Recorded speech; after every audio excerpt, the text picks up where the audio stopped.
Good afternoon everyone and welcome to my YouTube channel. So here today we are going to be looking at the introductory chemistry. We are going to be looking at postulates of Dalton's atomic theory. Later in the video we are also going to talk about what are some of the things that the modern scientific view thinks about. What are some of the things that he said. So firstly, before we can even look at his postulate, let's define what a postulate is. So a postulate in simple terms is just an assumption. So scientists sometimes might make assumptions of the things that happen. So these assumptions have not been proven. So now the reason why they come up with postulates is simply because the instruments of their time are not sufficient. Like for example, a long time ago, the microscopes that were there were not able to see protons. They were only able to see substances to atomic level, not the things that are found in the atom. So they came up with postulates. One of the people who came up with the postulates is Dalton. So we are now looking at Dalton's atomic theory. What are some of the things that he said?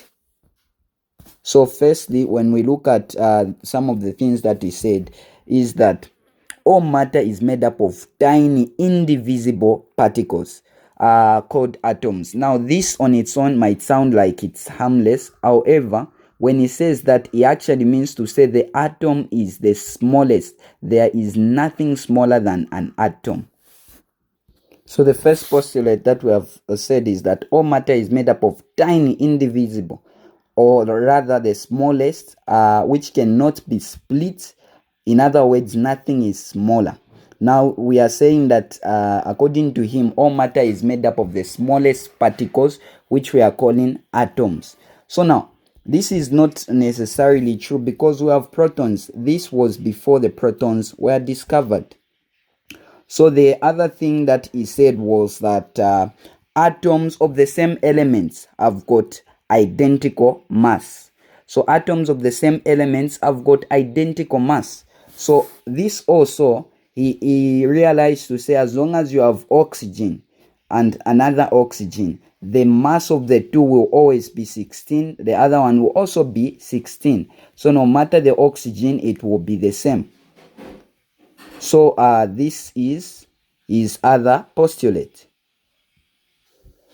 So this is his second postulate. So they have identical mass. This one is not also true, though oxygen, which I gave an example, might have the same mass. Other atoms, or rather elements of the same type, do not have identical mass. For example, after the discovery of isotopes, they discovered to say not all isotopes have the same mass. So we are going to look at the modern perspective. The other assumption that he made was that atoms of different elements differ in mass. So atoms of different elements differ in mass. So there is nothing wrong with this one. If you look at the mass of carbon, mostly the prominent is carbon 12. The mass of oxygen, it's 16. So the atoms of different elements differ in mass, which we agree with. The other postulate was where it talked about compounds. Compounds are formed when atoms of different elements combine in simple whole number ratios. So I'll explain this.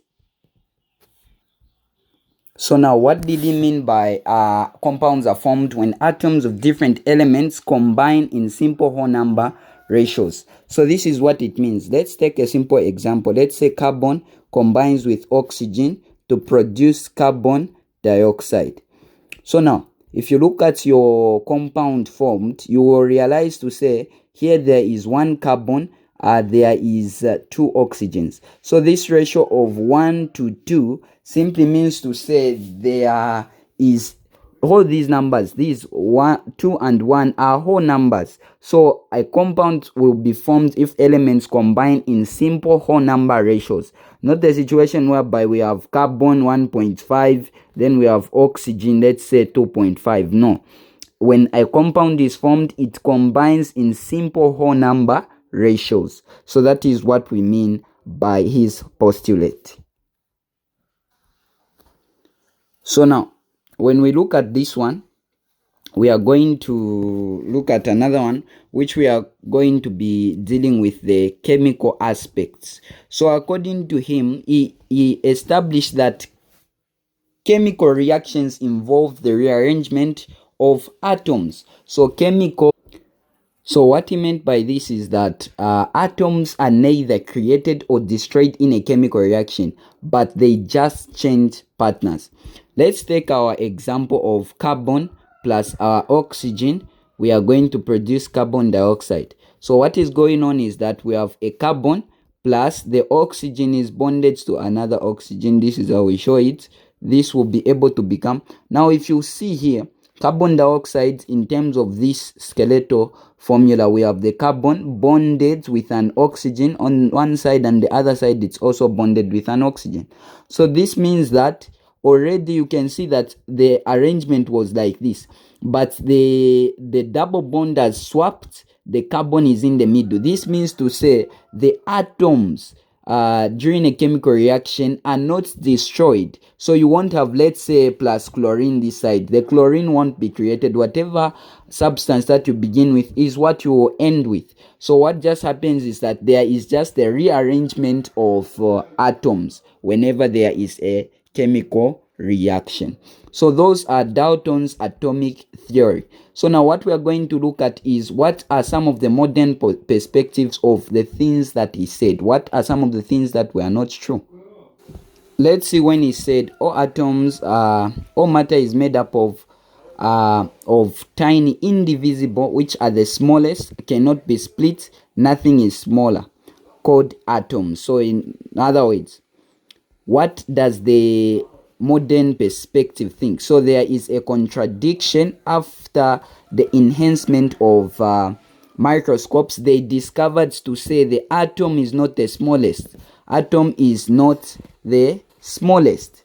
So the smallest, we have now the subatomic, which we are going to be calling the subatomic particles. So these subatomic particles, we are looking at the protons. So when you look at your protons, we have the neutrons. These are more like they are bigger, or they are smaller, sorry. They are smaller than the atom itself. That's why they are called subatomic, meaning to say the sub part of the atom. So now, according to this was due to the discovery of electrons. That's when now they discovered to say there are electrons which are smaller than atoms, which more like orbit the atom. Let's look at atoms of the same elements are identical in all properties, such as mass and size. So the modern perspective, according to this, there is also a contradiction. So the contradiction is that the atoms of the same elements do not have identical mass. This was due to the discovery of isotopes. So they do not have the same mass. So if you look at, let's say, we have carbon 12, we have carbon 13, we have carbon 14, we have also sometimes, which is not common, carbon 11. So all these carbons, they have the same number of protons, but have got different neutrons, therefore their masses are different. So elements of the same atom do not have identical mass. They differ, some of them differ depending whether or not they have isotopes. So due to the discovery of isotope, this his claim was refuted. His other claim was that atoms are neither created or destroyed. Now this one was more like disputed when there was the discovery of nuclear reactions. So during nuclear reactions, there is either the formation of substances or the destruction. So firstly, when we talk about, we have the nuclear fusion. So this is what happens where two smaller nuclei come together. So when two hydrogens combine, what they actually form is helium. So this helium was not there, so meaning to say the atoms are created. So this is one of the reactions that take place on the sun. So due to nuclear fission, there is the creation of atoms. The other thing is that we also have the nuclear fission. So under nuclear fission, there is the destruction of a bigger thing, such as uranium. Uranium will be able to become smaller nuclei during a nuclear decay. So uranium will become what we are going to call thorium and some other particles. So the fact that uranium has been destroyed to thorium, it means to say some atoms are lost from uranium to form another substance. So thorium was not originally there because the atoms already, uranium is an atom, also thorium is an atom. If there is the creation from uranium to another atom, it means to say there is the creation. So these are some of the things. Due to his time, nuclear reactions were not discovered. So those were some of the postulates, or rather assumptions, that he made. So thank you very much for watching the video. Hope you would like, subscribe and share for more.